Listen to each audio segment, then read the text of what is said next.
to restore control over territories, maintain and build new relationships. The majority of Ukrainians are ready to interact with residents of the temporarily occupied territories.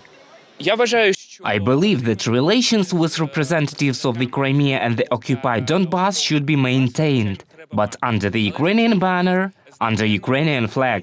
We have to find common points that connect us.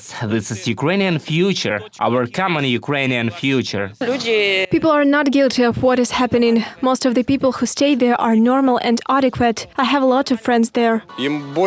I think they need more support. There is shooting there.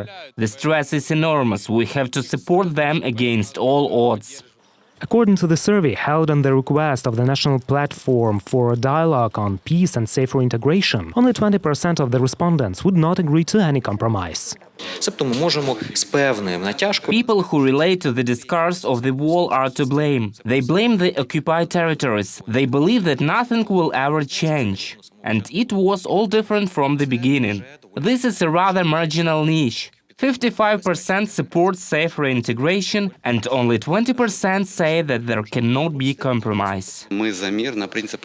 We stand for peace based on the principles of safe reintegration. This means that we cannot seek to restore the territorial integrity of the country at the expense of creating a risk to the sovereignty and country's independence.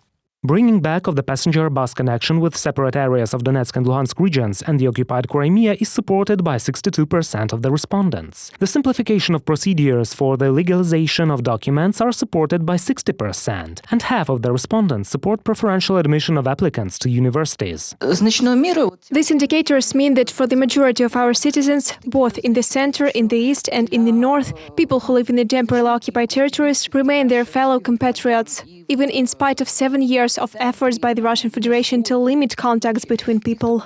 Experts stress in order to reunite the state safely, there is no need to force things. It takes time to overcome distrust in society. The best thing that can be done today is to develop the infrastructure of the controlled territories of Donetsk and Luhansk regions as quickly as possible. Reported by Vadim Kramer and Yulia Bardish, UATV News.